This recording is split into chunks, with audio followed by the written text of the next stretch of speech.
going on, YouTube universe? Welcome to the Hip and Shoulder, where we discuss everything Australian rules football. And with round 15 done and dusted, we now have another round that we can sit down and break down and recap collectively, like we always do.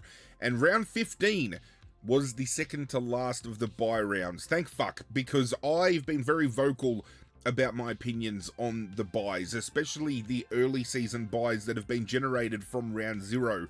I still feel personally having a 1 to 2 week break in the middle of the season where every single team gets those weeks off and we potentially do like the under 18s championships or something through that particular break where we highlight the younger talent that is coming up and potentially becomes draftable in the next season.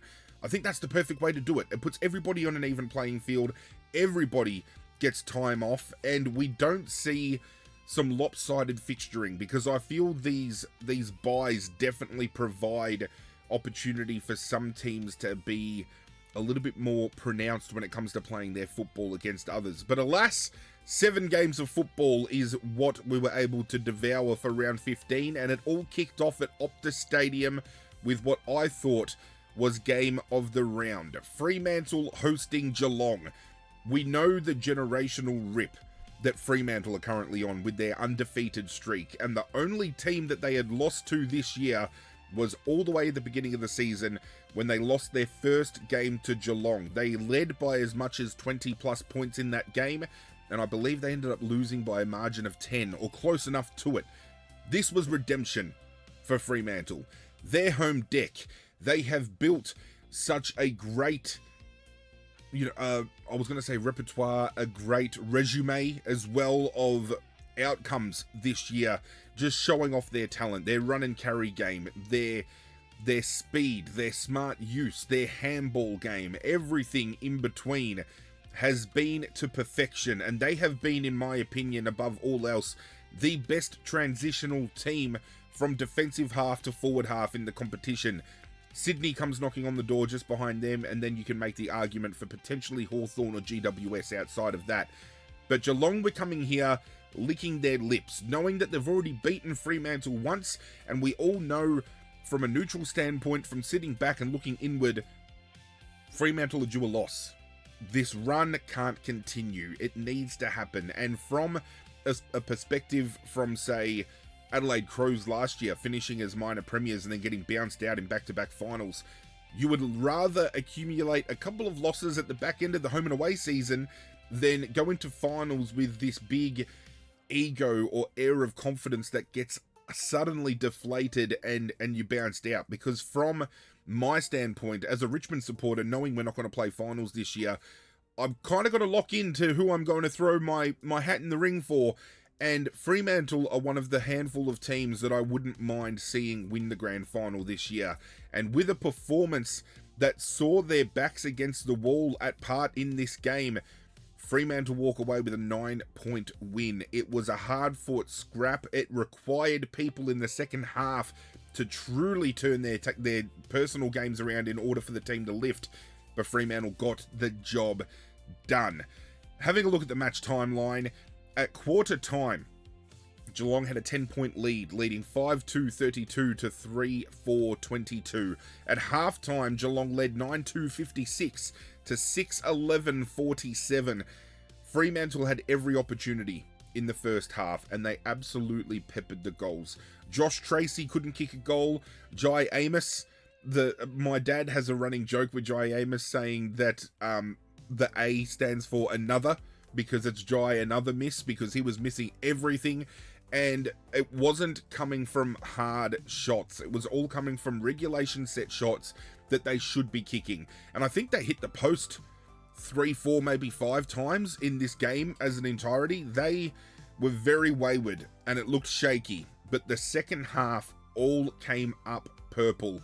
3/4 time, Fremantle managed to command the lead 13-11-89, leading 11-4-70, and the final scoreline was Fremantle 14-15-99, defeating Geelong 14-6-90. This was a great game. As I said, Jai Amos, up until that halftime break, had about 4 behinds. He comes out in the second half and kicks 3 goals and was a very pivotal player in shifting that momentum for Fremantle. Josh Tracy was able to pluck a couple of marks, and big time marks at that. I would argue, if you were building the ultimate AFL player, when it comes to marking ability, if you don't pick Josh Tracy, you are absolutely kidding yourself. This guy's mitts are absolutely incredible, and he turned it up with a couple of goals in the second half. It was a game where 8-5 in the second half determined everything, and it was just accuracy that started to get back into Fremantle's repertoire after that halftime break. As I said, up until halftime, they kicked 11 behinds. They only kicked 4 more behinds for the rest of the game. Now, Geelong only kicked 4 behinds in retrospect as well, but when Fremantle had so many shots on goal and they were able to clean things up to the point where they were able to kick those 8 halftime, second half goals, that turned everything on its head. I don't know what happened at halftime, but they were a completely different looking unit, and it was off of the back of their run and carry. But the one thing I feel that we have learnt from Fremantle in round 15 is they're going to live and die by the sword. And the sword for Fremantle is their run and carry game, their handballing game. When they do it efficiently, they are so incredibly hard to stop. They always find space. They always get the ball in front of their teammate, so they're able to run onto it and keep that forward momentum going. But on the same token, what really opened the door, especially in the first half, for Geelong to command that lead and then even get back into the game in the second half, was overcommitting to the handball. They started doing it way too many times, and they were doing it in a fashion where instead of getting it out in front of the player so they can run onto it, they were haphazardly just hitting it up into the air. So by the time Fremantle clunked it down, a Geelong player was there to lay some pressure, whether it be a hip and shoulder, whether it be a tackle, or even a shove just off the ball. And there were many occasions where Fremantle had a forward break that they could have absolutely destroyed Geelong with, but turned it over by hand because, again, they were too haphazard with the handball. They were looking to do it way too many times. I think if we look at the team stats, it'll show just how many more handballs they opted for with kicks. It was, at least in my eyes, a very... I'm rudely mistaken. I am rudely mistaken. So, disposals to Fremantle were 382 to 339, and I would have thought the handball game would have been much bigger than this. They had 223 kicks to Geelong's 199. They only had 19 more handballs, 159 to 140, which is actually down on their seasonal average because they average 162 handballs a game. But I still feel there were many parts in this game, if you go back and look at it retrospectively, where they looked to get the handball where the handball wasn't there, and they turned it over by hand in some very precarious positions, in which Geelong were able to pounce and capitalise as best as they could. Both teams ran over 70% efficiency on the field, 75 for Fremantle leading 72. Inside 50 is where the big game changer was, and obviously if you're more efficient inside 50, you're going to win a game of football.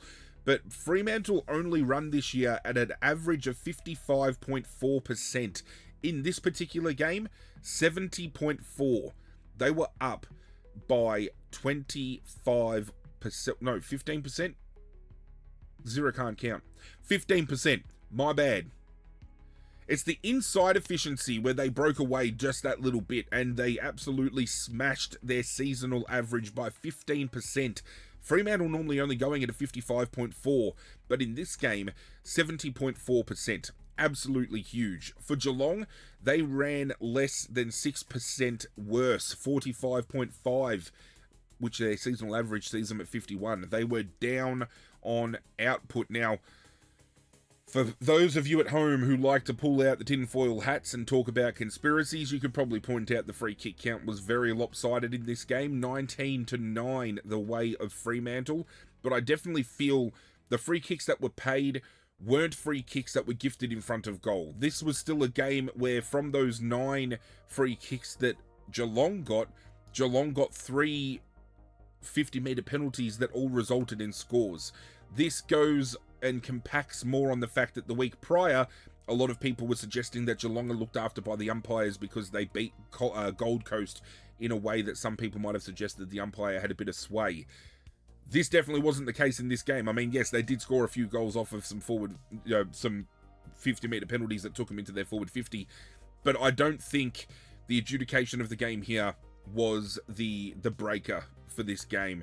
If you take away those 50-metre penalties that Fremantle coughed up, and I think 2 of them were very, very touch and go, I probably wouldn't have paid them.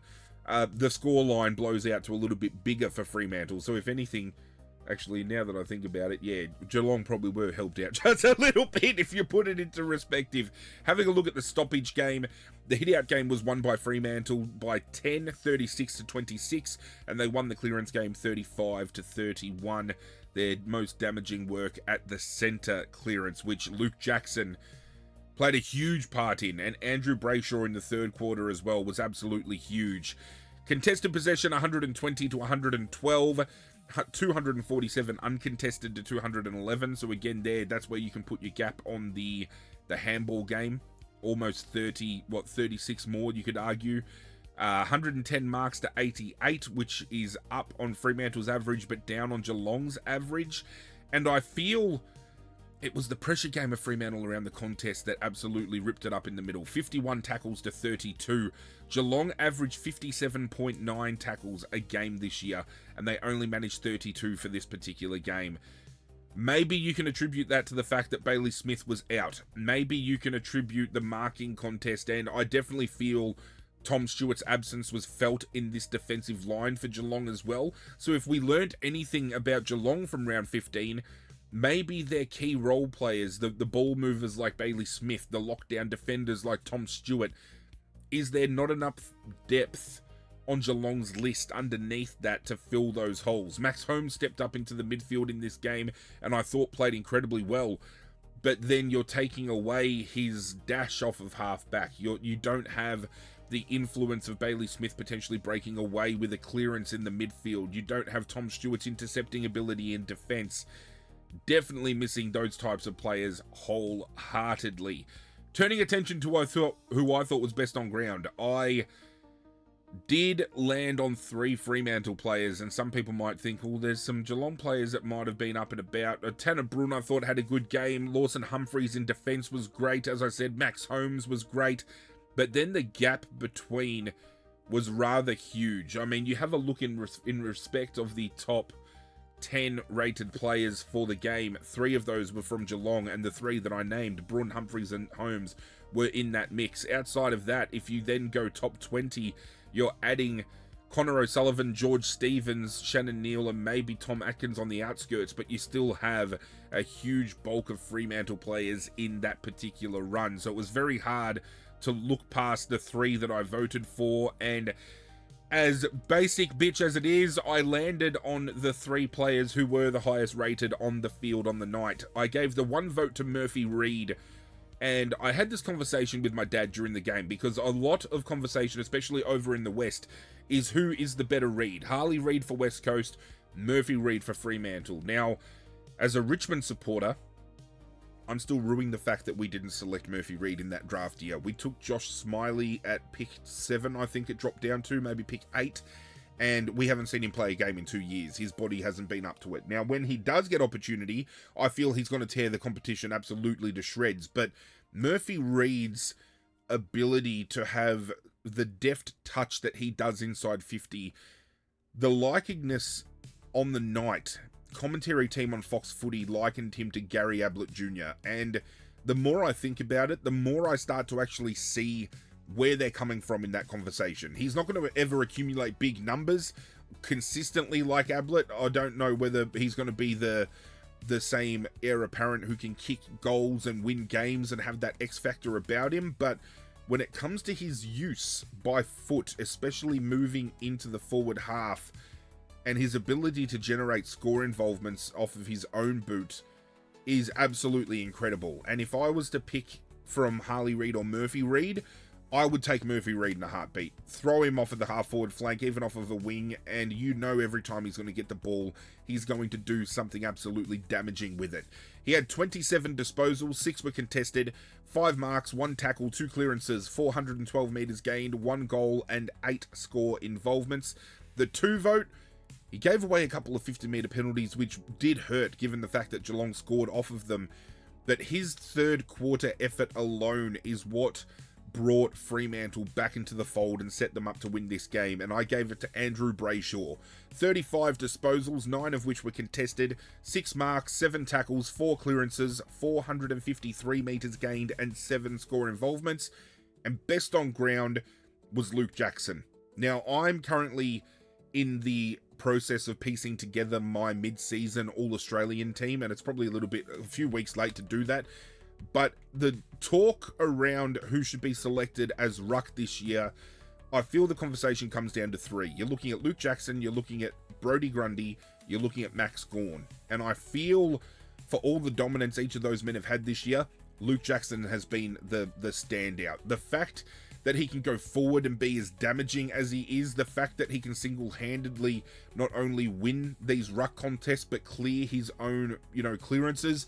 He was so influential in this game, and he was by far the best player on the field. 28 disposals, 15 of those were contested, 5 marks, 9 tackles, 25 hitouts, 6 clearances, 337 metres gained, 3 goals, 9 score involvements. He is huge, and I feel the conversation needs to be had around Sean Darcy. I feel if Sean Darcy comes back into this Fremantle team, it hampers Luke Jackson. Whereas if you've got Mason Cox is a viable forward target. He might not be clunking all the marks that he should be, but he brings the ball to ground every single time. He's very damaging when he does take those marks around the ground due to his height. And he has that ability to play that secondary ruck to give Luke Jackson a spell. I feel you bring Sean Darcy in, and you're almost pigeonholed into trying to play Luke Jackson more often or not more out of your forward line because he has better forward craft than Sean Darcy. I think as much as they want to keep Darcy in the mix because he's been such a great servant to the club, I think his time has come and passed. And don't be surprised at the end of the year if Geelong try to make a play to pick him up again. Friday night was at People's First Stadium with the Gold Coast hosting Hawthorn. And Gold Coast normally, when it comes to playing at People's First, get into another groove. They go to another gear. But unfortunately, over the last couple of outings there, they have been towed up. And that was exactly the case that happened on Friday, with Hawthorn walking away with a 16-point win in a game that saw a lot of carnage. And it's not just off of injury, it's also from report. But we'll get to that in due course. The match timeline will show you that at no point did Gold Coast, after maybe 3/4 of the way through the first quarter, look like they were going to win this game. Hawthorn still managed very late in the piece to run away with the game in a big way, and then it was Gold Coast chasing tail the entire time. At quarter time, Hawthorn led 6-5-41 to 3-1-19. At halftime, they led 8-7-55 to 7-5-47. 3/4 time, they led 12-9-81 to 11-8-74, and the final scoreline with a huge run home, 17-11-113, defeating 14-13-97. In reflection, obviously, 13 behinds, you kick any number of those as goals and you stem the flow. You kick 4 of those as goals and they win the game. But you can argue the same for Hawthorn. Hawthorn's inaccuracy stopped them from getting the bigger lead that I feel they deserve to have, because on the night, Hawthorn just had answers all around the ground. Jai Newcomb led from the front. Will Day, since coming back in, has been great. They've been missing Jack Gunston, but you have the likes of Mabior Chol back in here doing some work. Nick Watson pops up every now and again and does something magical, hence the name The Wizard. However, about The Wizard, I feel we beat up players way too much than we should. People are now saying, he's the most unique player in the competition and he could be the face of the competition. Let's just pump the fucking brakes a little bit, because this is the same guy only a few weeks ago against the Bulldogs that turned around and called out Michael Selwood at halftime. You can talk the talk, but can you walk the walk? And the magician the Wizard disappeared. The best magician's trick ever. Did not see him in the second half.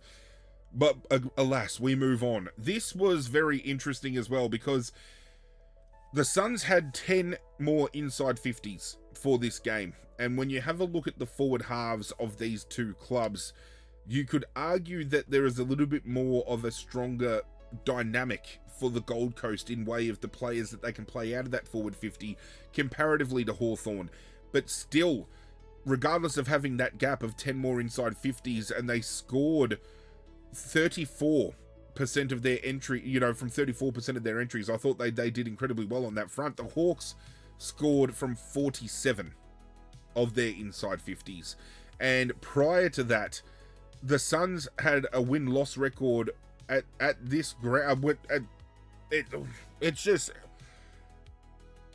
the Suns, from a standpoint of inside 50s where they've won the inside 50 count, they've got a win-loss record of 7 wins and 1 loss. And so it's kind of ironic that the one loss that they had was back in round 7 when they played the Hawks. It's just something about Hawthorn that just tips the Gold Coast over the edge a little bit. They had plenty of the ball, plenty of opportunity, and Hawthorn were just able to squash whatever went down inside that half. Now, whether that's Barras coming back in, and some would argue Barras was very choppy and didn't have a big game, I thought he played incredibly well. But that's me as a neutral. I might be a little bit more biased and hard-nosed if I was a Hawthorn supporter and maybe I didn't see the best come out of him. But from a neutral, I thought he played a great game. It's just the centre clearance work of the Gold Coast, and I've brought it up many times. They have, in my opinion, the best quartet in the midfield in the competition. They've got Rao, they've got Anderson, they have Petrarca, they have Miller. And yet, from the centre bounce clearances, Hawthorn recorded a win of 20-12, and they scored 5 goals 4 from those centre clearances, and the Gold Coast did not generate a single score. This is damning, considering against Geelong the week prior, all those forward 50 or forward half intercepts that they gave up is what cost them the game against the Cats. And in this game, it was the stoppage work and the scores from stoppage that they just couldn't get on top of. Jai Newcomb had 8 centre clearances as a game high, and it's the equal most by any player this season, so he rose to the occasion. And I just still question where the disconnect is coming from the Gold Coast, because on paper, they've got such a strong list. That midfield, as I said, should be the best in the comp, because you've got Matt Rowell, who is a vicious tackler, loves the contested ball. Noah Anderson accumulates a lot of it. Miller is a great outside runner, and Petrarca knows how to find the goals. They've got a complete quartet within that mix, and yet we're yet to see a game where all 4 of them fire on all cylinders. Noah Anderson popped off in this game, but I can guarantee you if I bring up the player ratings, we'd have to go a far way down to see how few and far between those other 4 were. Bit alarming for me, whereas Hawthorn are doing the opposite. Hawthorn should be struggling in certain areas because they've got some deficiencies around the ground. They don't have Jack Gunston, and his use in the forward half is absolutely sensational, and you would think without him in there, they would struggle a bit, but they've been finding ways to still generate score without him. The team statistics, Gold Coast smacked them in disposal, 429-346. They had 235 kicks to 203. They had 51 more handballs as well. So they had plenty of the ball to Gold Coast, all up on seasonal averages by a large margin. For Hawthorn, they were under all their statistical margins for the season as well. Inside 50s, as I said, they had 10 more, 65-55. Around the ground, they both ran at plus 70%. Inside 50, they both ran at 50%. The stoppage game, Gold Coast won the hitouts by 4, but Hawthorn won the clearance by 4. But again, centre clearance, 20-12, the way of the Hawks. They were just able to break away so incredibly well. I mean, their seasonal average from centre clearance is at 12, so they had 8 more on their average. Uncontested possession, Gold Coast had 269 to 195. Marks around the ground, 104 to 71, the way of the Gold Coast, which is down by almost 30 marks for the Hawks. They were playing a brand, the Gold Coast at least, that should have absolutely squashed Hawthorn. Hawthorn should have been out of this game. Statistically speaking, they were the worst team in a lot of aspects, and yet Hawthorn managed to walk away with the win because that centre clearance work by that unit was absolutely insane. And this is a game where out of the top 10 rated players, there are only 3 Hawthorn players in that mix. You then go through the top 20, there is only an additional maybe 3 or 4 players from Hawthorn in that mix. It's crazy to think that for all that dominance at home, Gold Coast fumbled back-to-back losses. As I said, Noah Anderson was huge for the Gold Coast, but then you have a look down. Matt Rowell only managed 22 disposals for the game, down on his output. You've got to go way further down. Petrarca had 31, don't get me wrong, but he didn't lay a tackle for the game. Only had 4 clearances. Matt Rowell, you know, he still had 8 tackles. So, again, tackle machine, but then Tuke Miller only had 24. Didn't have that many clearances, only took 1 mark for the game. So there's deficiencies around the ground somewhat, which is incredible to think of the talent they've got. I mean, Ben King only kicks 1 goal for the game. A lot of people were, as I said, shitting on Tom Barrass. Tom Barrass had a game where he only had 7 possessions for the game and had 4 marks, but he kept Ben King to 1 goal and only 4 disposals himself. So in retrospect, you pay your dues. For this game, I gave the 1 vote to Will Day, and I ummed and ahed with this vote. I could have gone for Ben Long, who had 20 disposals and kicked 4. I could have gone for Nick Watson. He had 15 and kicked 3. I thought the defensive work of Mac Andrew was pretty huge in this game as well. But Will Day, I thought his influence around the ground, especially on the outside as a link-up player, was very pivotal in Hawthorn getting things on their terms. 21 disposals, 10 were contested, 3 marks, 7 tackles, 5 clearances, 413 metres gained, 1 goal, and 10 score involvements. The 2 vote I did give to Noah Anderson absolutely worked his guts off and was by far Gold Coast best player. 43 disposals, 12 were contested, 6 marks, 3 tackles, 4 clearances, 599 metres gained, and 8 score involvements. But it was the clearance work of Jai Newcomb that got Hawthorn ultimately over the line. He was huge. He is an All-Australian Smoky this year. And I think when it comes to the Brownlow votes, could very well be in the mix as well. 31 disposals, 17 were contested, 3 marks, 2 tackles, 10 clearances, 586 metres gained, 2 goals, 2 goal assists, 10 score involvements. Absolutely huge game from Jai Newcomb. I mentioned this a couple of weeks ago, and I'll touch on it again. The Gold Coast on fraud watch, because they've been dropping games after starting red hot and being undefeated. They have dropped some games that they should not have dropped, especially statistically breaking them down. For the Hawks, they find ways to win these games, and they still have players to come back in and get better. Is Hawkball back?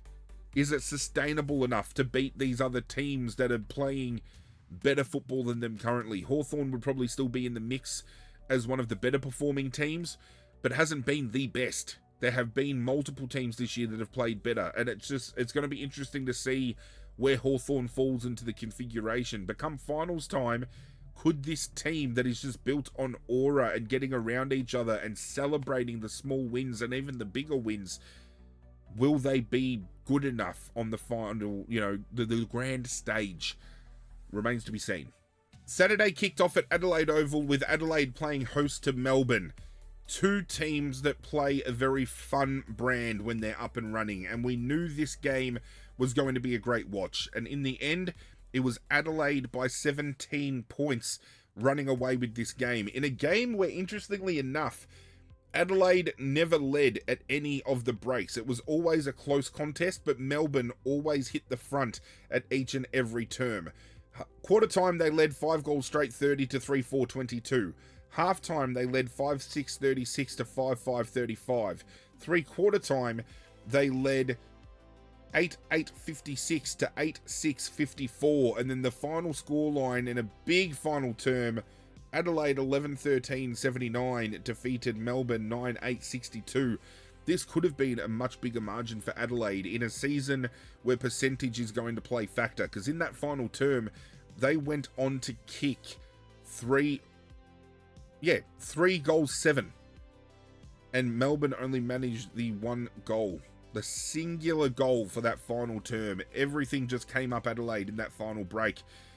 It was disappointing for Melbourne from an aspect of looking at how some statistics broke down, because in that centre clearance work in the stoppage, Melbourne had 11 more clearances around the contest and had 17 more ground ball gets, and yet, despite having 2 more inside 50s for the match, they directly turned 21% of those inside 50 kicks over to Adelaide, whereas Adelaide going into their forward half only turned over 12% of their kicks. So it was just a cleaner game from Adelaide, a little bit more methodical, and obviously when it comes to pressure rating, Adelaide have been one of the top, if not the best, pressure rating team of the competition. So when it came to those clinched moments, even though, you know, Melbourne might have broke away with those stoppage wins, the pressure just kept mounting and mounting and mounting, and some turnover would happen, and then Adelaide were just able to project the ball back down their end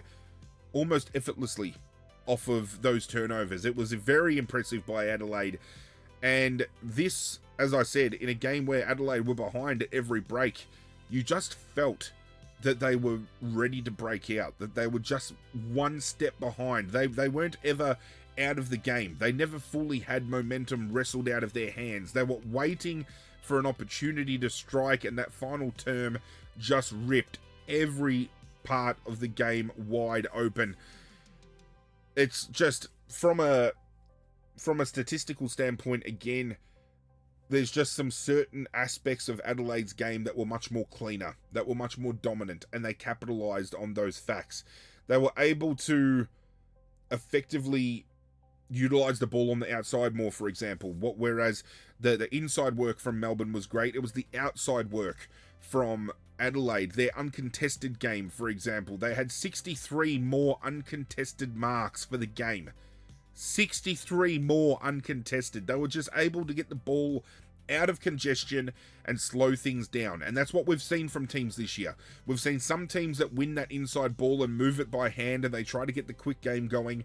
But then on the rebound, the opposition likes to just chip it around, slow things down, get it back on their terms. And it's no surprise that with a player like Mark Keane returning for Adelaide this week, that defensive structure starts to bolster itself back up for Adelaide. They were missing Josh Worrell due to illness, but I've been saying for weeks, once Adelaide get Mark Keane back, once they get Mitch Hinge back into this back six, they look infinitely greater.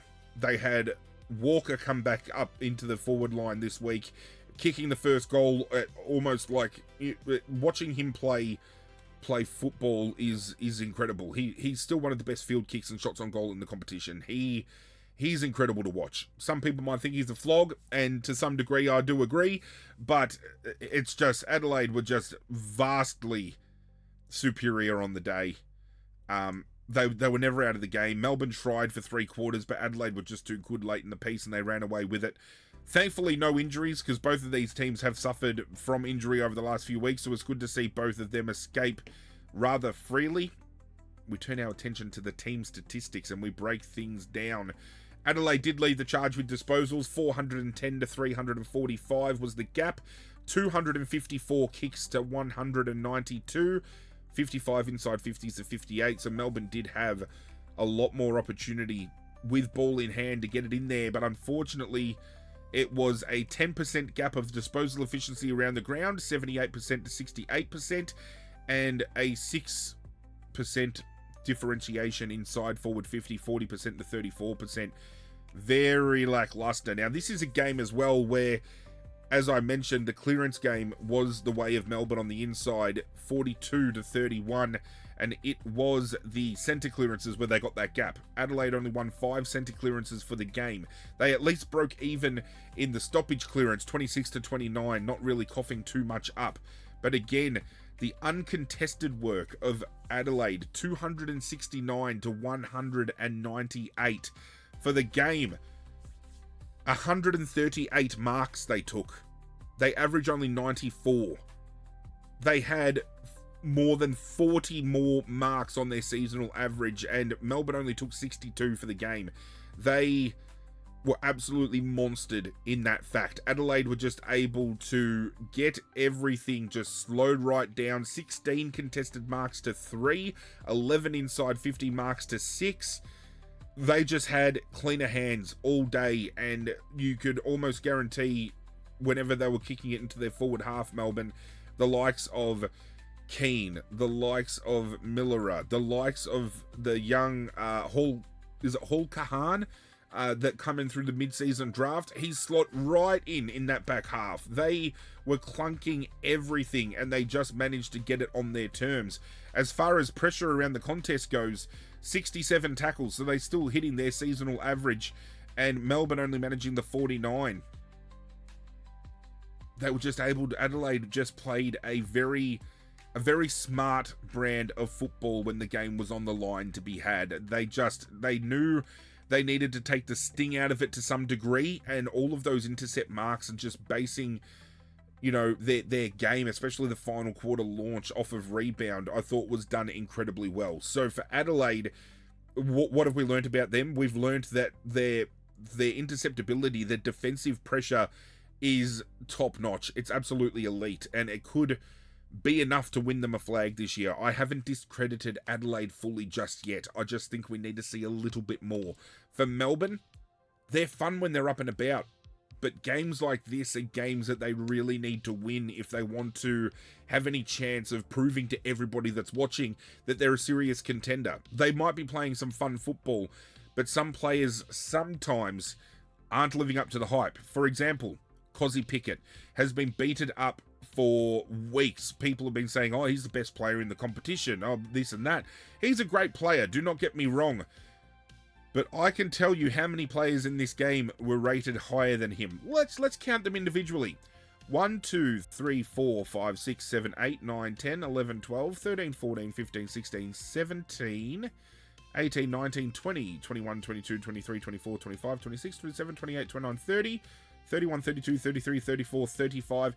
There were 35 players rated higher than he was. There are only 1, 2, 3, 4, 5, 6, 7, 8, 9, 10 players that ranked lower than he did.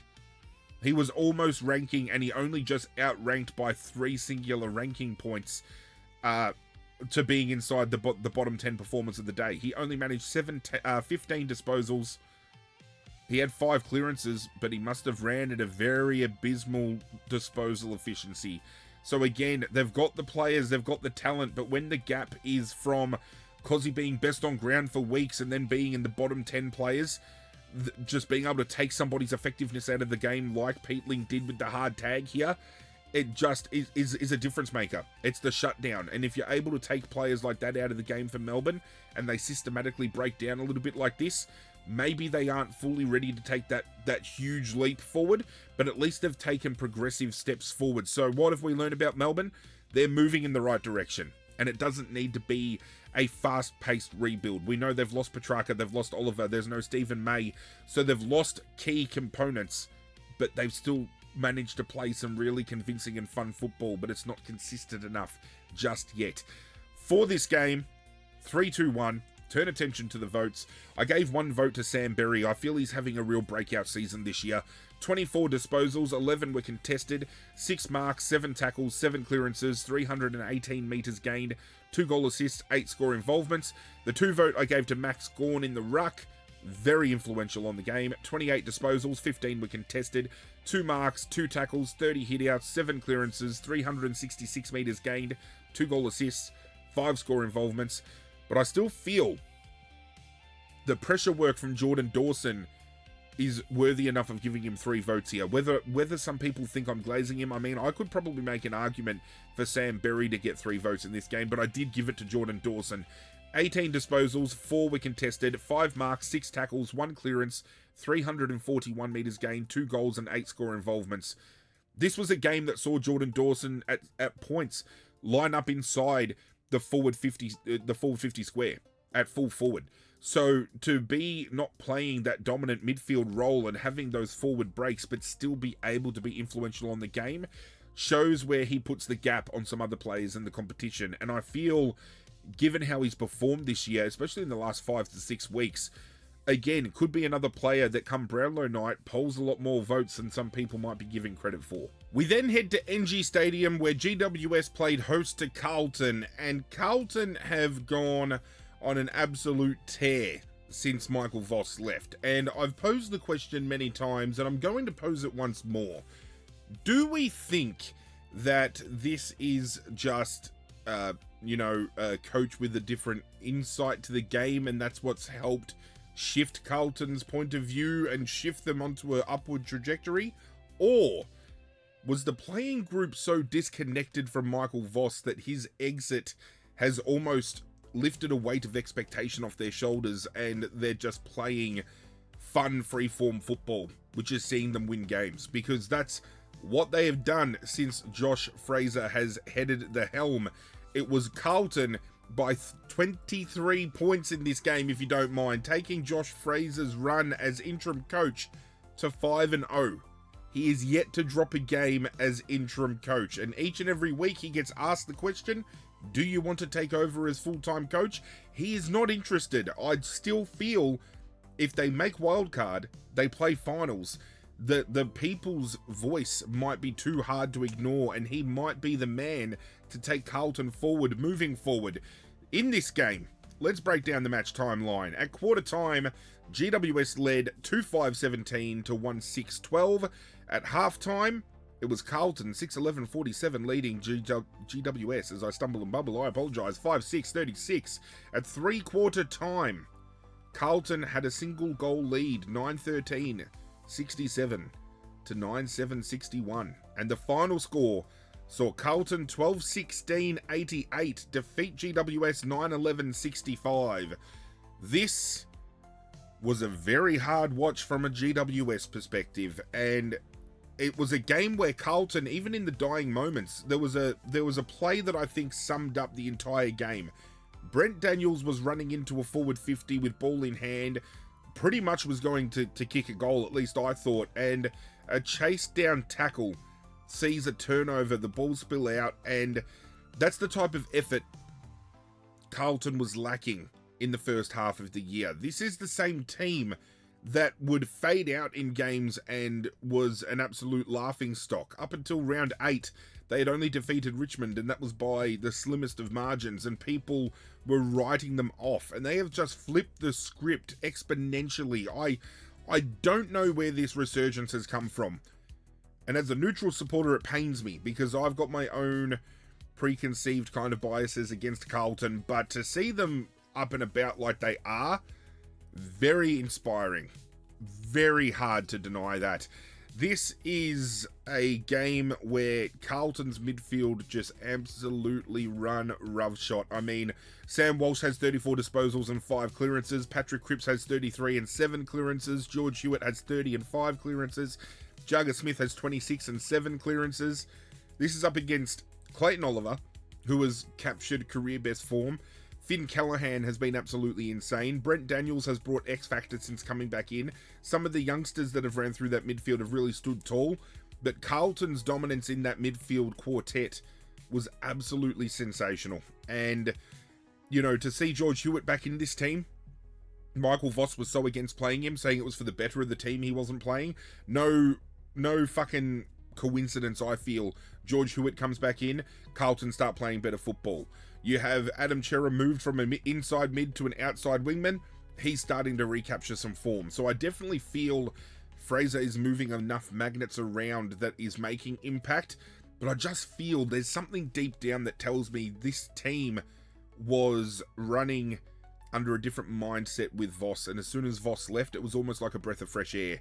They're just running absolutely rampant. And after conceding the first 3, or the last 3 goals rather, in the third term, 4 goals it was, 4 goals consecutive, to see GWS climb back from such a deficit, you would have probably thought this is where Carlton are going to lay down and GWS are going to run away with the game. But we've seen enough from Carlton now to know Those fade-outs don't happen anymore. They're playing a more cohesive brand of football. The question, I think, or what we learned about Carlton is just still the question. Where has this football been for the first half of the season? Because if Carlton played this brand and this style under Michael Voss for the first 8 weeks, there's no denying they should be a top 6, top 8 team. And they would have been locked in that configuration comfortably by now. For GWS, I don't know. Because again, on paper, GWS is so strong and they've had so many great players come back. They've had Brent Daniels come back in. They've had Sam Taylor come back in. But they've been missing Jesse Hogan, in and out with injury. Obviously, no Tom Green in the midfield this year has hampered them because he's an absolute contested beast. No Josh Kelly on the outside. What's going to happen with his career moving forward? We don't know. I just don't understand where both of these teams are at, and probably in disbelief on both sides of the coin. And I think fairly, we expected GWS to perform a lot better this year, and with the run that Carlton had to start the season, we probably didn't expect ourselves to be in a situation where Carlton are competing for a wildcard spot. That is absolutely insane. Turning attention to the team stats. Let's break it down. Let's break it on down. Let's see where the game was won. Okay, here we go. Carlton, 408 disposals to 368. So Carlton clearly had a lot more of the ball. They dominated the kicking game, 231 to 198. Inside 50s, 61 to 46. GWS down on their seasonal average of 54, but Carlton up on their seasonal average of 51. Both teams running over 50% inside 50. Both teams running over 70% disposal efficiency. Both teams with 21 free kicks. Both up on their seasonal averages. Now, this is also one of those games, and we've seen plenty of these games over the course of the year. GWS were dominant in the ruck, 41 to 22 hitouts, but Carlton had the better of the clearance work, 35 to 31, and it was the centre clearance where they had the most dominance with a 10 clearance gap. Around the grounds, contested work, they had 12 more disposals. Uncontested, they had almost 30 more. GWS turned the ball over 82 times, which is well up on their seasonal average of 67.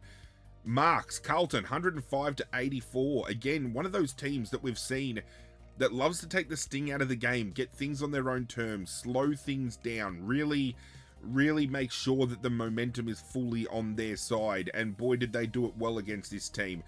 Unfortunately, Jaden Laverde has done a hamstring injury for GWS, and I actually thought he'd been a great pickup for GWS defensively this year. So that's going to leave a bit of a gap in a team that already has some key components missing. So they're going to have to shuffle, a little bit more magnets around to see if something sticks with GWS. But unfortunately, at this point in time, when you compare these two teams together, it is very hard to see whether or not GWS will make that wildcard round. Last week I said I was convinced they would, but this week a little bit of doubt is starting to creep in. I can't deny that at all, and it's unfortunate because GWS haven't relied this year on just one or two players to get the job done. They've had young kids step up into the role and really relish opportunity.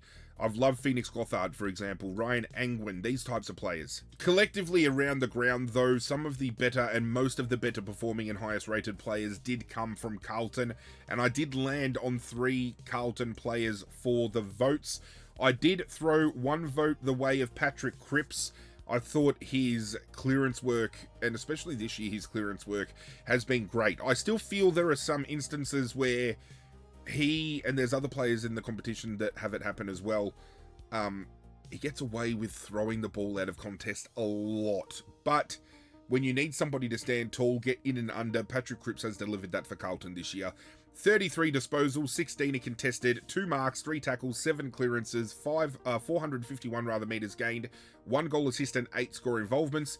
The 2 vote I gave to Sam Walsh, who after a few down weeks I feel is really starting to come back into his own again. 34 disposals, 9 were contested, 6 marks, 2 tackles, 5 clearances, 270 meters gained, 1 goal and 9 score involvements. And best on ground for me was George Hewitt. He should have never been out of this team. Michael Voss is fucking crazy for not playing this guy. The numbers speak for themselves. 30 disposals, 8 were contested, 9 marks, 4 tackles, 5 clearances, 386 meters gained, 1 goal, 11 score involvements. This game I forgot to talk about it, but I'm going to end talking about this match with this one outcome. Now, the AFL stand by the fact that apparently the umpiring is as good as it's ever been. And I want to end on this note because I think it's fucking hilarious. There was a marking contest in the center of the ground where Francis Evans gets hit in the back in the contest. It probably should have been a free kick to Evans. The ball spills out having been touched and clearly hits the pack and bounces out. And then Finn Callahan catches the ball on the rebound and the mark is paid. The umpire called mark and paid a mark off of a spoiled ball where it should have been a free kick to Carlton. We can sit here all we want and attempt not to bash the umpires and attempt to not turn around and say umpires don't sway decisions, and the AFL hide behind, you know, their little fucking fake brick walls and try to pretend that there's nothing wrong. But I definitely feel the biggest issue with our game is the umpiring and the adjudication, and I don't think we're ever going to get an even playing field until something is done about it, until equalisation on that front is understood. And while there are so many more rules being brought in, we can't fully take those forward steps in order to correct anything. When it comes to talking about some rules being introduced and not adjudicated properly, we're going to be talking about that in a couple of matches' time. But the final match on Saturday night was Collingwood hosting Port Adelaide at the MCG. This saw Collingwood walk away with a 26-point win in a game where Port Adelaide were fucking smacked pillar to post with injury, and I feel it was injury at the end of the day that allowed Collingwood to walk away with the win. I honestly feel this would have been a tighter contest if it wasn't for the players that went down. Port Adelaide only ended up having 2 rotations out of 5 left. 3 players going down, 2 of which are integral components to Port Adelaide, one of which was absolutely on fire and might have been one of the best performing players in the first half. But as I said, it was Collingwood by 26 points at the G. And we can break it down with the match timeline. At quarter time, Port Adelaide led by the slimmest of margins, 2-5-17 to 2-2-14. At halftime, they led by the singular point, 6-7-43 to 6-6-42. At three-quarter time, Collingwood led 11-8-74 to 6-10-46. And the final score, Collingwood only kicking. And this was regarded as one of the worst final terms in the competition to date this year, and this was also earmarked as one of the worst games that has been played this year, because in the final term collectively we had 10 behinds kicked, and that was it. 10 behinds, 4 for Collingwood, 6 for Port Adelaide, with the final score 11-12-78 defeating 6-16-52. Insane. Now, when we look at the match report and we look at the injuries, we can start earmarking here where things broke down, because the injury list just kept growing and growing for Port Adelaide. Jack Lukosius ended up doing a calf injury. He's only just come back from a groin injury, and everything he was delivering inside 50 was absolute magic. He was dropping them on a fucking dime, and the Fox commentary team were creaming over him. Every time he touched the ball, he was doing something with it. He was one of the most impactful players up until that injury went down, and it's never good to see an injury happen. But when you've got a player who has battled through injury to come back and is playing so well and then gets injured and out of the game again, absolutely heartbroken for him. McKinlay ended up with an ankle injury, which was very innocuous, but it happened. And then Radical Leah, in the same instance, both of these players went down in the same full defensive 50 for Port Adelaide, but at different parts. McKinlay comes off with his ankle injury, and they have to get a stretcher pulled out for Radical Leah, who ends up doing a knee, and it looked bad. He held that knee as soon as it went down. It looked like when he landed from a marking contest, he'd almost planted his foot and the Collingwood forward fell on top of his leg and kind of crushed it underneath him. Just to see, again, Radical Leah is another player who has battled through injury coming to Port Adelaide. Defensively speaking, in the intercept game for this game, Radical Leah was eating up a lot of intercept marks, and then him going down meant Alira Leah had to be more accountable. You didn't have that extra intercepting defender, so that forward half of Collingwood was able to click better. With Jack Lukosius not delivering the ball inside 50, they lost potency moving the ball forward. Everything systematically just broke down for Port Adelaide. It was It was an unfortunate shame because it was a great arm wrestle for a great period of time, but that final term, 10 behinds. What could have been for either team if they were accurate? Holy shit. Looking at the team statistics, it was a close contest all around the ground. 396 disposals leading 361, Collingwood winning that battle. Inside 50s, Port Adelaide did have more, 55 to 47. Around the ground, 76% is what Collingwood ran at. Port Adelaide ran at 68%, so a little under 10% less, which isn't really good considering Port Adelaide, especially as I said in that first half, couldn't do no wrong. And then everything just started to collapse and turnovers started to creep into the game. Moving the ball inside 50, both of these teams were pretty poor, I thought, but Collingwood were actually up on their average, 53% on the average of 48, and Port Adelaide ran at 43, which is down from their effectiveness of 52. Again, stoppage work. We've spoken about it already in this video. We've touted it in many other videos. Port Adelaide dominated the ruck contest in this particular game, 37 to 13, but they broke dead even in clearance, 31 apiece. They both won 10 centre clearances. They both won 21 stoppage clearances. So it was a battle of a midfield where I thought Collingwood might have had the edge, maybe slightly, but they broke even, and that is huge considering there was a huge differentiation in that hit-out contest. In uncontested possession, Port Adelaide did lack in that, with giving up almost 40 more uncontested possessions the way of Collingwood, and Collingwood obviously are going to get a lot of uncontested work with their backwards and sideways kicks defensively, their handball game as well when they get that working. Both teams taking over 100 marks for the game, 106 to 117, which speaks volumes because both of them are averaging over 100 marks a game anyway. They are both very defensively set up sound in the way of being happy to retreat defensively. They'll kick the ball 50 meters backwards in order to reset, and that's where players like Alir sits behind the ball to do that transitional work for Port Adelaide. For Collingwood, you've got the likes of Josh Dacos and Dan Houston who do that transitional work as well. But a tight game, at least statistically. And then in the end, as I said, when those key components fell, Collingwood were able to capitalise. I'm quite surprised that in a game where Willem Drew actually did perform quite well, the tag that should have probably clamped Nick Dacos didn't plan out, because Nick Dacos was the highest rated player on the field. And I really rate Willem Drew's work rate and his ability to clamp a player down and influence a game by negating his opponent, and that was something that he couldn't truly get control of. Nick Dacos was absolutely insane. Darcy Byrne-Jones standing up in the absence of Ratugolea had a huge final term, I thought. Jason Horne-Francis going from strength to strength. There were numerous players in this game that you could throw a blanket over when it came to discussing the 3-2-1.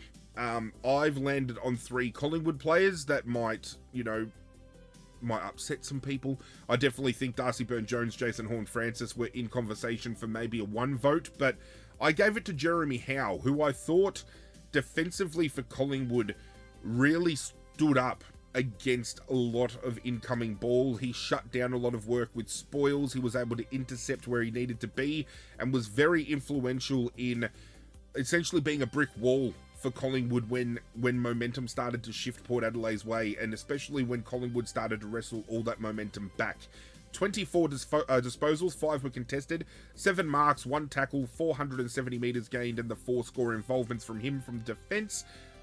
The 3 vote and the 2 vote, you could argue and wrestle, and it was 2 names that were thrown up all night by the Fox commentary team when I was watching. I've landed differently to them. They had a different configuration of these 2, but I gave the 2 vote to Jordan De Goey. He had 26 disposals, 11 were contested, 8 marks, 1 tackle, 4 clearances, 571 metres gained, 3 goals, 2 goal assists, and 8 score involvements.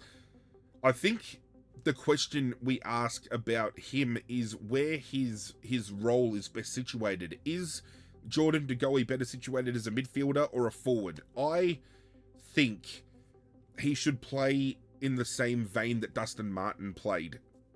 Dustin Martin played often or not out of that forward line as a one out, like one-on-one, trying to isolate the ball, but would play midfield when we needed somebody to get in there and get in and under and get us the ball. I feel De Goey can be the same for Collingwood. More often than not, I feel we should be using him out of the forward line, but when he's delivering all of these score involvements from in that midfield, you make the case for him needing to be a more predominant midfielder. So I don't know. Feel free to let me know. But best on ground, I did give it to Nick Dacos. I did argue and wrestle with the fact that Jordan De Goey might have gotten 3 here, but I gave it to Nick. 41 disposals, 14 were contested, 6 marks, 4 tackles, 9 clearances, 486 metres gained, 1 goal assist, and 10 score involvements. Hard to argue his influence. And this is going to be something that transitions on to the final game of the round when we talk about numbers accumulated by a player and influence on a game. You know, putting those two together, you know, quality versus quantity, if you will. But this was a game that Collingwood really needed to win. If Collingwood had any chance of fighting for a top 6 finish, if they're any chance of making wild card, these are teams that they need to put away, and they did so. But I still argue it was made easier because Port Adelaide were compacted by injury. And for Port Adelaide, with these players out, I don't know how their season progresses moving forward from here. You know, you've got media attention on Zach Butters with potentially leaving. You've now got one of your best defenders out. Lukosius was adding so much. He's out. They're up against it, Port Adelaide, and they were already up against it coming into the year because many people wrote them off, including myself, but it doesn't get any easier from here. We might have witnessed the worst final quarter for the season with Collingwood taking on Port Adelaide, but we might have seen the worst game of the season played next, with Richmond hosting North Melbourne at the MCG, and that pains me to say because it was only 2 weeks ago that Richmond played against Brisbane and for 3 quarters took it up to the reigning premiers, and I thought we'd finally turned a new leaf and we were showing forward progression. And it was definitely the case of 1 step forward and 5 steps back, because we were a shadow of ourselves, and this to me has proposed more questions about Richmond and where we're currently at than giving answers to the questions that we already had up on the board. It's weird because we can forgive Uze in his first year for lack of anything because it's his first year. His second year, we show improvement, we win more games than we probably should have, and people start lauding us for a year that we overperformed. And then in our third year, we're impacted by so many injuries that we almost had to turn to VFL. But where do the excuses stop? He's going to be going into his 4th year next year with little to no wins under his belt, and if we don't show any improvement, is Uze going to get the chop? I don't know. It's harsh. It's very harsh. But as a proud Richmond man, I try to cling on to light as much as I can, but there was very to no little light that I could. I think the only shining light in this game definitively was Sam Cummings' first half and showing what he's capable of as an inside midfielder. That excites me. That tells me that when Lawler and Cumming and Smiley and Houghton are all playing together in that midfield, it's going to be something great to behold. But outside of that, the lack of pressure, the fact that North Melbourne were taking the piss, so much so, the one play that summed up this entire game was Luke McDonald taking possession of the ball, standing only a metre away, if that, from the behind line, getting corralled by all of these players and just standing there waiting to be pushed over the line. Just absolutely took the piss. And it just showed the lack of effort and pressure from Richmond. Now, I've lauded Richmond's pressure over numerous games this year where they've had plus 200 pressure factor, but we're looking this year at having our collectively lowest pressure rating for a season in 16 years. That is how far back we have gone. Now, maybe we can attribute that to the ins and outs we've had through injury this year, and probably, you know, deservingly so. We can point that fact out. But when is enough enough? When are the excuses going to stop and answers going to be given? When do we see forward progression? Yes, we've been hit with injury, but that doesn't excuse a lack of pressure from the players who are playing, especially the senior players who I feel have let the team down this year. So many of our senior boys are a shadow of who they were. Nick Vlosten has been great over the last month or so, but this year, comparatively to last year, shadow of his former self. Nathan Broad, shadow of his former self. I don't know. I don't know. Let's look at the match timeline. I'm getting worked up here. Richmond did have a good bearing in the first half. I actually thought we were in this game. 1 goal, 2 apiece at quarter time, and North Melbourne leading 4-6-30 to 3-4-22 at halftime. And that's where it ended for us. Just a third quarter again where we faded out. North Melbourne managed to skip out to 7-10-52, leading 3-8-26. And the final score, 10-13-73, defeating 6-12-48. In that final half of football, we managed to kick only 3 goals, but we transitioned on with kicking 8 behinds, which is terrible. I mean, you can't say much more. I mean, North Melbourne were very inaccurate as well, and we're probably lucky that the game was as close as it was. I think the only other shining light we take out of this is the fact that the last time we played North Melbourne earlier this year, we lost by 75. We lose by 25 here, so we've done a 50-point turnaround. But I'm pretty sure Curtis kicked 7 of those goals against us in that first game. No Paul Curtis here. So if Paul Curtis had played, could have been a bloodbath. But even then, with no Paul Curtis, Cooper Trenbath decides he's going to come out and kick a career-high best 4 goals. So, man.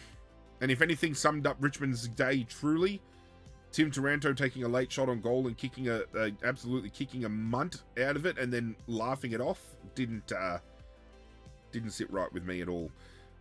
Just breaking the game down, North Melbourne had the best pressure differentiation all season, comparatively to any other team.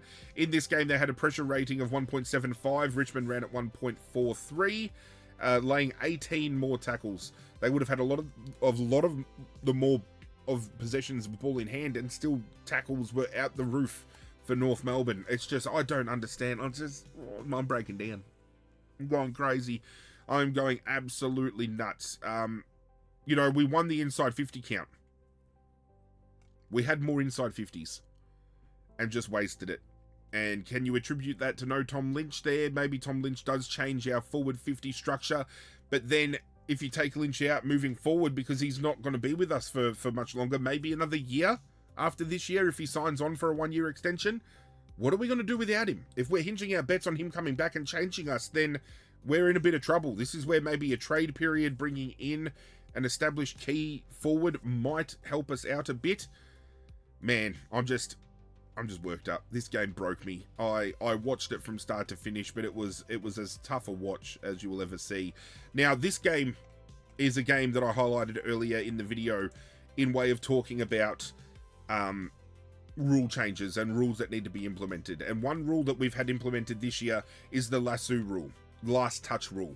If a handball or if it comes off the foot, it's attributed as a kick, goes out of bounds, opposing team gets a free kick. Now, I can understand handball, but I definitely feel they need to change the rule that it needs to be a definitive kick. Now, if the ball accidentally hits the ankle, the foot, anywhere below the knee and goes out of bounds, they are not going to attribute that as a disposal on the disposal count. That is not, you know, it's not a kick, it's an accidental knock. So how can they attribute that to last touch if it goes out of bounds? And there was plenty of them in this game where it accidentally hits the Richmond player's leg, it spills out, it's a free kick. And it was very frustrating to see that paid that way. And it's been paid like that way since the rules come in, and I definitely think it needs to change. And the discourse has been incredibly strong on that front. Many commentary teams, many media personalities are all calling for the change. So I personally feel off-season, they need to reconfigure it. It needs to be a handball, or it needs to be an actual kick. It needs to be the act of a disposal that sees the ball go out of bounds, because it's to speed the game up. It's not to accidentally, you know, it's not to punish a team that accidentally has the ball hit them on the leg and it spills out on accident. So, I don't know. Could be something that I'm just complaining about, but a lot of people seem to be complaining about it. So, maybe I'm not the only one who feels that way. Team statistics. North Melbourne clearly won the disposal game at 390 to 332. Inside 50s, Richmond still had 48 to 46. But inside 50, Richmond were only efficient by 39%. 54% was the way of North Melbourne. North Melbourne only had 30 to 26 hit-outs. They won the hit-out by 4, which is great to see. Nankervis back. Bolter having somebody at the level, and that's not knocking Hayes Brown, but Hayes Brown's waited so long for an opportunity. To have Nankervis back, I feel definitely helped us out. We broke even in clearance, 23 to 25. I thought in and around the contest we did okay, but uncontested possession, 215 to 261, the way of North Melbourne. Marks, we gave up 134 marks to North Melbourne. And that's attributed to, and when I rattle off some of the defensive statistics for individual players in this game, you'll see how easily they were able to transition that ball defensively. But again, to have 60 more disposals, but to lay almost 20 more tackles is absolutely insane. Very, very poor performance by Richmond defensively. And Uze came out and tried to justify that we apparently came into this game wanting to act defensively a bit more than offensively, and we put too many eggs in one basket, so we were defensive, but then we didn't have anything to operate offensively. We can't be one-noted, and we've seen the handball game of Richmond this year has been great when we get it working, but this turned into a game where they just kicked it down the line again. I'm getting frustrated. I get so passionate, and I think you guys have seen that over the course, but this was a hard watch. It killed me. It really did. At the end of this game, I was sitting there, I'm like, oh, okay, 50-point turnaround. Cumming was pretty good. Not much else outside of that we could really hang our hat on. And that's very unfortunate for a rebuilding side. It's just, I honestly thought this game was winnable. And at halftime, I still gave us a hope, but that was abysmal. That was... What did we learn about Richmond in round 15? When did the excuses stop? To me, that's a fair enough question. What do we learn about North Melbourne? Now, they've won 7 games, but they have played Richmond, West Coast, and Port Adelaide or Essendon? They've played twice, or they will have played twice. Out of the bottom 6, 7 of those wins have come from playing those teams twice. So questions have been asked about whether there's a legitimate growth from North because they're beating up on the lower teams. They've had a couple of scalps with the higher up teams, but not often enough. And that's where legitimacy might start to creep in. But I mean, they've won 7 games. They're in calculations for wildcard, and they still could very well make that fact. And if they do, then you can only applaud their growth. But it depends on the slant you look at it. And a lot of people try to run that negative slant. I don't want to run that slant because I think North have shown growth and have shown effort and should get applauded for that, and North Melbourne fans should be happy with the efforts that they've seen. But yeah, for this game, unfortunately, it was not to be. James Trezise tried hard for Richmond, Jaden Short, Tom Brown, Sam Banks, but outside of that, yeah, Cumming had a great first half, but dropped off in the second, unfortunately. But it was just North Melbourne everywhere. Like defensively, have a listen to this, right? Caleb Daniel takes 16 marks. Luke Parker has 11. Charlie Comben takes 8. You want to keep going? Colby McKercher has 7. Luke McDonald has 6. They tore us up. Caleb Daniel is in his 30s. He had a career high best in this game. That just shows the lack of effort that Richmond put in. They allowed a player that has had a tenure like Caleb Daniel to have a career best game. That is fucking wild to me. Anyway, we'll talk about the 3-2-1. Let's break it down. I gave 1 vote to Cooper Trenbath. I thought forward half of the ball, he was sensational. He competed very well in the ruck against Nankervis and beat Nankervis at times as well. 12 disposals, 7 were contested, 5 marks, 5 tackles, 9 hitouts, 1 clearance, 159 metres gained, 4 goals, 1 goal assist, and 7 score involvements. The 2 vote I did give to Caleb Daniel. He chopped us off and up and down and sideways. Any way you want to get chopped, he chopped us. 40 disposals, 5 of which were contested, 16 marks, 2 tackles, 493 metres gained, 1 goal assist and 6 score involvements. And best on ground, I gave to Harry Sheasel, who always plays incredibly well against us.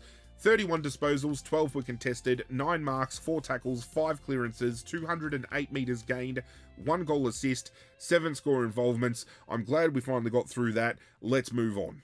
The final game of the round was at Marvel Stadium with St Kilda taking on the Bulldogs, and this is where the quality versus quantity discussion I mentioned earlier comes into play, because Nasiah Wanganeen-Malira has been put under the microscope in this game. We'll talk about the match timeline and things first, and then we'll talk about him directly for his individual performance. And I think it's definitely one worth talking about, because it's not only a reflection on him, but also a reflection on just players collectively in the competition when it comes to stats and how the ball is used effectively within those stats.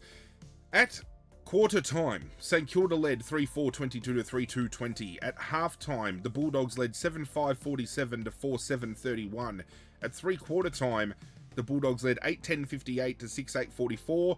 And the final score line saw the Bulldogs 12-11-83 defeat St Kilda 8-13-61, keeping their win streak intact. I think it's something like their last 5 the Bulldogs have won quite convincingly, and this was done in a game where, despite losing the contested possession count by 19 and the inside 50 count by 16, they still managed to walk away with the win, which is the first side this year to win a game when losing the areas by the amount that they did. It was absolutely incredible. The Bulldogs this year, again, it's just continuity for them. They had some players come back into this game. Tom Liberatore, I thought on his comeback was great, but I feel this also is a game that was heavily impacted by injury. Now, the less of the three was Rowan Marshall with a left shoulder injury. I don't know the extent to that injury, but obviously as one of your premier ruckmen, very hard to cop, especially when Tom de Koning goes down with a punctured lung and 2 to 3 broken ribs. Both of your ruckmen going down is not good.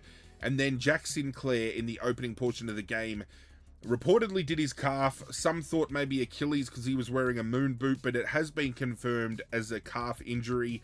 Severity looked pretty bad considering how he was holding it and kind of walking or lack of walking with that injury. That's why a lot of people thought maybe it could have been Achilles, maybe it could have been an ankle. But never good to see players, as I said already in this video, never good to see players go down.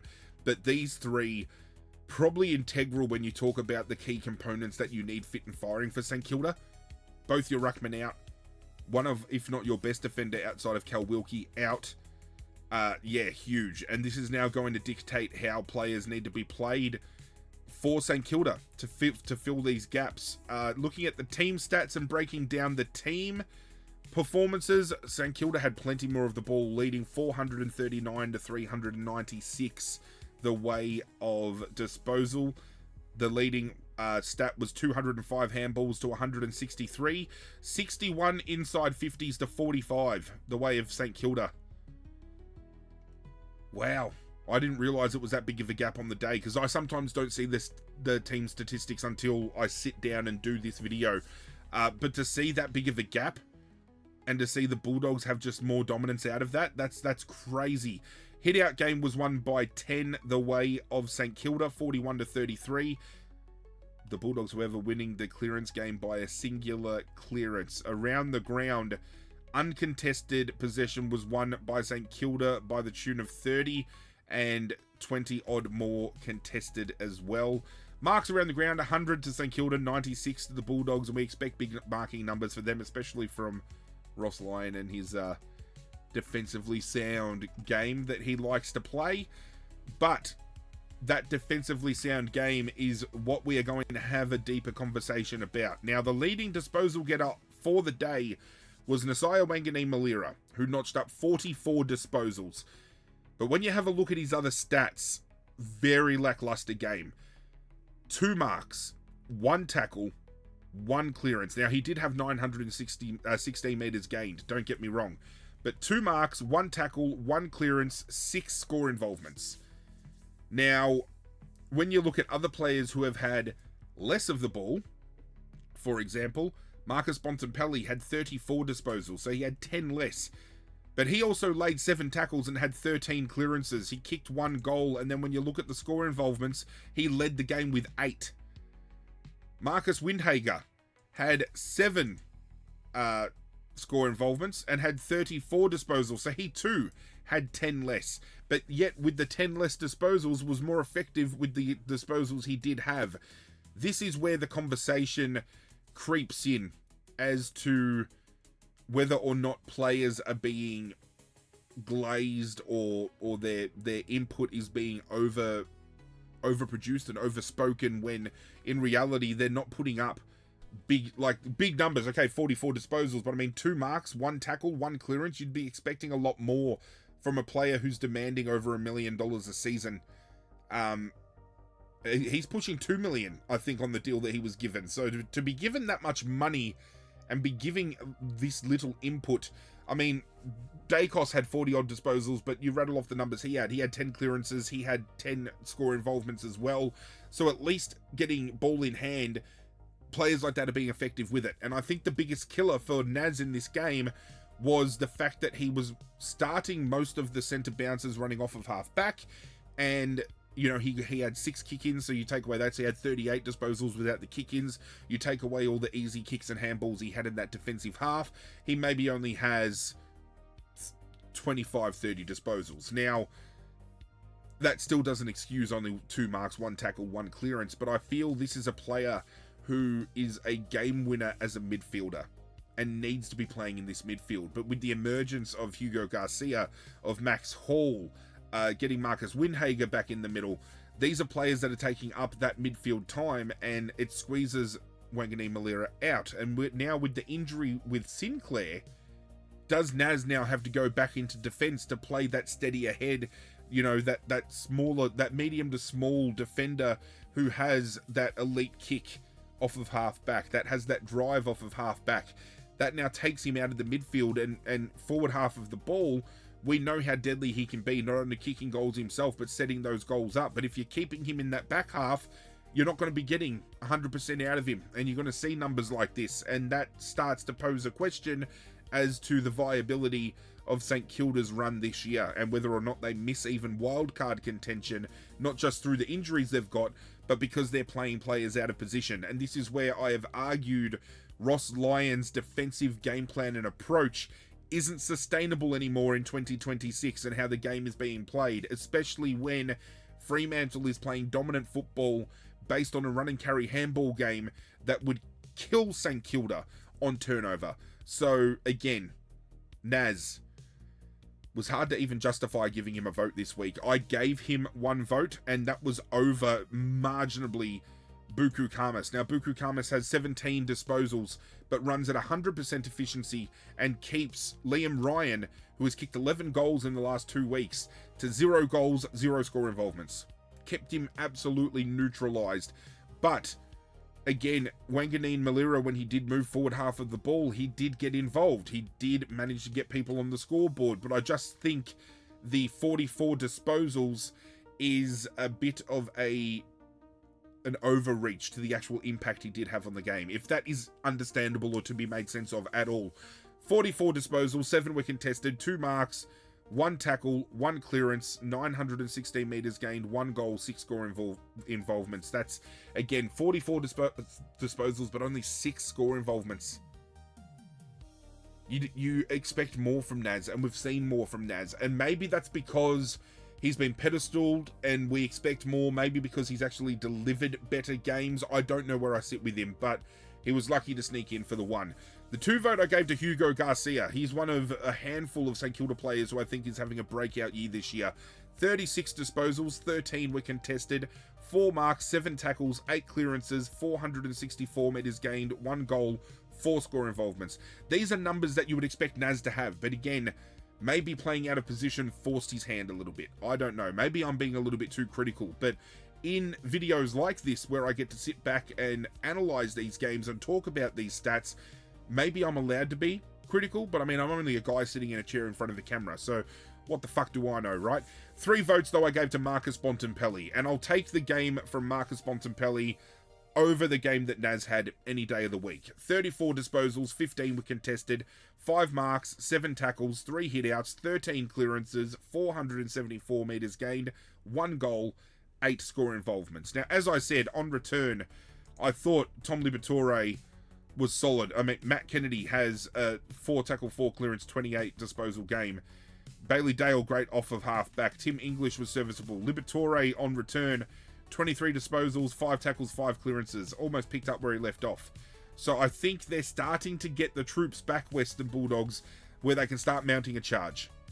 And I think that'll be great if they could, because they've They've got a team that deserves another premiership. They've got a captain who bleeds for this club that would be great to see push for another premiership tilt, and they have been ravaged by injury this year that has forced them into positions where they have lost games they shouldn't have, but picked up the win here, keep their season alive. But with the loss that St Kilda have picked up here, with potential injury, with some magnets maybe needing to be shifted, where does that leave St Kilda? The only answer I have right now is limbo.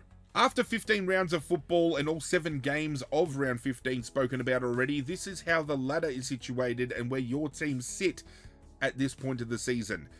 1 game clear on top of the ladder, Fremantle sits on 52 points, followed by Sydney in 2nd place on 48 points. Hawthorn's draw with Collingwood this year has them 3rd outright on 38, and then we have 4 teams tied from 4th through to 7th on 36 points, and this is where percentage, I've said it time and time again, is going to play big factor in this finals configuration. Geelong sits in 4th, Adelaide sits in 5th, Melbourne sits in 6th, and the Bulldogs sit in 7th. On 32 points, we have Brisbane sitting in 8th, and then both in 9th and 10th respectively, tied on 28 points, we have the Gold Coast Suns and North Melbourne, rounding out our wild card configuration. Following that, in 11th place, due to the draw, we have Collingwood in 26 points rather. We then have St Kilda in 12th, GWS in 13th, and Carlton in 14th, all tied on 24 points. Port Adelaide in 15th and West Coast in 16th on 16 points apiece. Richmond sit on 17th with 8 points. Stumbling and bumbling my way there, but we will get there. And Essendon dead last with their 1 singular win for the season. With all 7 games spoken about and the ladder revealed, we can now turn attention to the more personable part of the video, where I reveal the leaderboard for the 2026 Hip and Shoulder MVP Award, and then transition into my team of the week. And we have had some movement go down with the votes, ladies and gentlemen. This is how my top 10 is currently situated. In 10th place on 9 votes, I have Connor McDonald. In 9th place on 11 votes, I have Christian Petrarca, Luke Davies-Uniacke, and Will Ashcroft. In 8th place on 12 votes, I have Shea Bolton, Brodie Grundy, Jason Horne-Francis, and Patrick Cripps. In 7th place on 13 votes, I have Keziah Pickett, Tristan Cherry, and Nasiah Wangani-Malira. In 6th place on 14 votes, I have Max Gawn. In 5th place on 15 votes, I have Max Holmes. In 4th place on 16 votes, I have Jordan Dawson. In 3rd place on 18 votes, I have Zach Butters and Luke Jackson. In 2nd place on 19 votes, I have Marcus Bontempelli. And in 1st place on 22 votes, we have a 4-way tie between Bailey Smith, Isaac Heaney, Nick Dacos, and Harry Sheasel. And you know what? I'm not going to even beat around the bush. Let's just dive straight into my team of the week for round 15.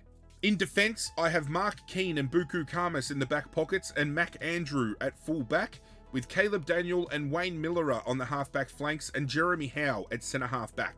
Across the midfield, I have Harry Sheasel and George Hewitt on the wings and Jai Newcomb as this week's vice-captain in the centre, with Luke Jackson as ruck, Nick Dacos as ruck rover, and Marcus Bontempelli, this week's captain, as rover. Up forward, I have Jordan De Goey and Murphy Reid on the half-forward flanks and Ben Long at centre half-forward, with Dylan Moore and Josh Rochelle in the forward pockets and Cooper Trembath at full forward. On the interchange, I have Max Gawn, Jordan Dawson, Noah Anderson, Sam Walsh, and Andrew Brayshaw. This week's coach of the round is Josh Fraser, and the assistant coaches of the round are Sam Mitchell and Justin Longmuir. And that is it, ladies and gentlemen. The round has officially been recapped. I do thank you for joining me once more. If you did enjoy what I did today, if you enjoy what I'm doing collectively, I would appreciate it if you took the time to hit that like button down below. It tells me I'm doing something right. It tells YouTube I'm doing something right as well. And if you want to get on board the community we're building together, hit that subscribe button. Plenty of content coming. I'm working on many different videos. If you've got suggestions for videos you would like to see, do let me know in the comment section down below. But that's it from me, guys. I'm out of here, and as always, I will catch you guys next time.